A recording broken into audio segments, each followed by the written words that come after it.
Today we're going to be taking a look at the top 25 baseball cards sold on eBay for the month of October. You're going to see classic names like Mickey Mantle on there. You're going to see quite a few Pete Rose cards, and Hannes Wagner makes the list. As a bonus, there's a card that sells for over $200,000. All right, let's take a look at some of these sales. All right, so let's look at my rules for this video. 1979 or earlier, no duplicated cards are allowed, but if there's an auto variant, that's fine. And graded and raw cards are accepted. So up first, we have a 1976 George Brett and a 9. Now, most people are going to be confused why a 9 Brett sells for almost $10,000. Well, there's 0 PSA 10s. This is a second year Brett. In fact, an 8 sells between $400 and $500. This one sold for $9,865. Up next, a 1960 Yaz rookie card in an 8.5 grade. There's 16 8.5s out there. PSA 9 sells for about $25,000. This 8.5 sold slightly under $10,000. We have a 1963 Pete Rose. Pete Rose has a few cards on this list this month. He recently passed away. There's 425 PSA 8s, which is a lot more than I expected on this card. It sold for $10,611. Up next, we have a 1959 Topps Mickey Mantle card number 10.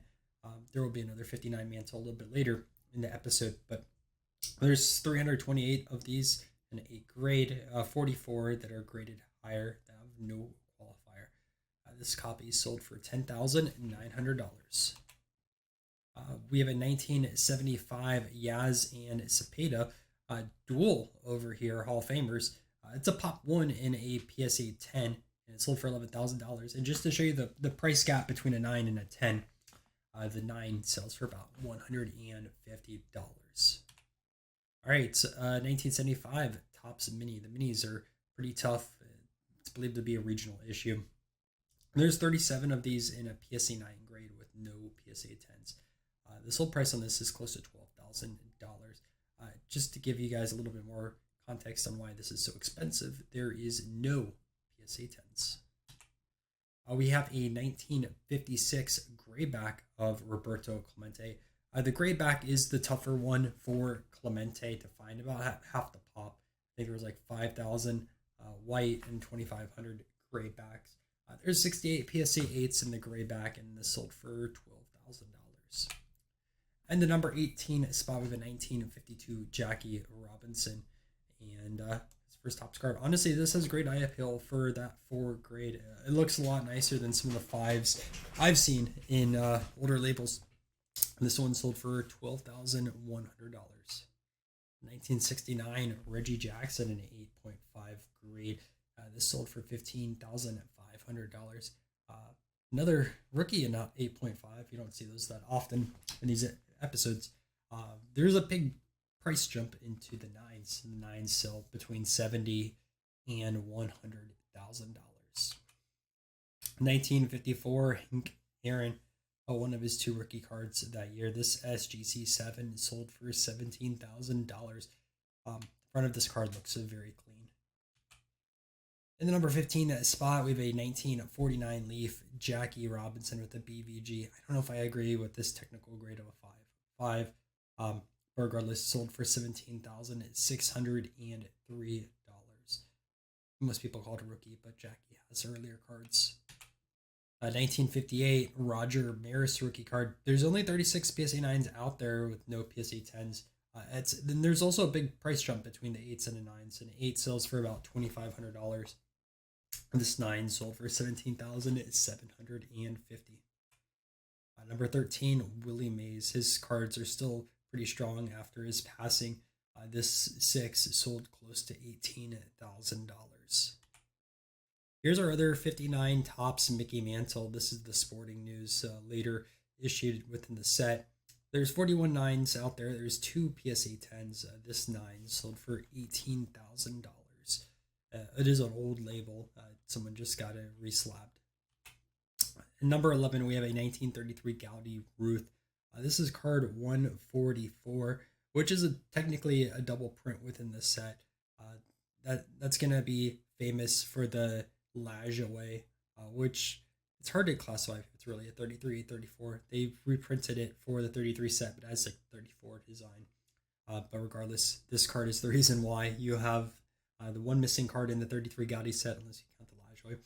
Regardless, this sold for $18,530. Now, before we jump into our top 10, let's go over some honorable mentions. Up first, we have a raw copy of a 1955 Sandy Koufax that sold for $8,100. It is super risky buying a raw card for that price and getting it graded. That's my opinion on it, but it could be worth the gamble for someone. T206 Cobb in a 3.5. I like the red. I think it's the best designed out of the four, but this has it coming back. It sold for $8,150. 1967 Pete Rose in a PSA 9. There's only 110 that exists on this card, 78 nines. This sold for $8,000. Kuzman, Nolan Ryan, one of the four Nolan Ryan rookie cards, 8211. 1941 Play Ball Uncut Sheet. There's actually multiple Hall of Famers on here. You have the Ted Williams, Jimmy Fox, Cronin, Greenberg, Gehringer, Roofing, all right there. And $8,500, which I think is kind of cheap for some of the big names that are on here. 1911 T206 Ty Cobb over here in a 4. This is the bat off shoulder. This sold for $8,800. It looks like it has pretty good eye appeal. 1956 Jackie. This is the white back, more common version of the Jackie. And there's a lot of 8s. 363 with 18 PSA 9s. This sold for $9,500. All right, let's jump into our top 10 for October.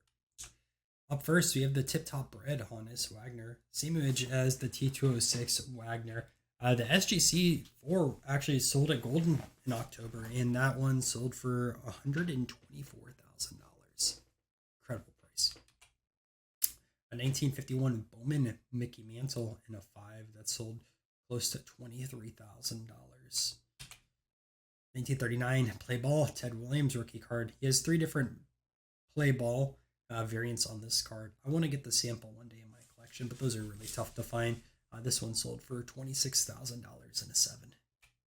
1953 Topps Mickey Mantle in a 7. This second Topps card. This sold for $30,000. I'd much rather have the Ted Williams in a 7 than this Mickey Mantle in a 7, but that's my own personal opinion. Exhibits Babe Ruth. If you ever heard of arcade cards, well, that's Exhibits as well. This one sold for $30,000. In the number 5 spot, we have a 1964 Mantle in a PSA 9. Sold for $34,000. But if you jump down to the PSA 8 grade, yeah, those sell between $3,000 and $4,000. So there's only 110 of this card that exists.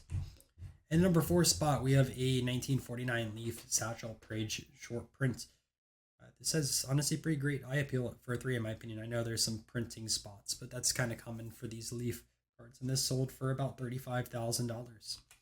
Jumping into the 3 spot in 1968 Mantle in a 9. 184 PSA 9s out there, 11 PSA 10s. 8s sell for about $1,500. So again, a big jump. This sold for $42K. In the number 2 spot in 1964 Rose in a PSA 9. Another card that has no 10s. There's only 36 9s out there, which seems a little bit low to me. But this sold for $60,000. And out of curiosity, let me go back over here. How many 9s was there? 43. So actually about the same. And yeah, the big sale this month is going to be a 1952 Mantle in a PSA 6. No surprises there. $222,000 that sale. Thanks guys for checking out this video. Again, I apologize for my voice. It should be good on the next videos, but if you want to check out last month's video, it's going to be on the screen right now. Thank you to the channel members down below, and I'll see you next time.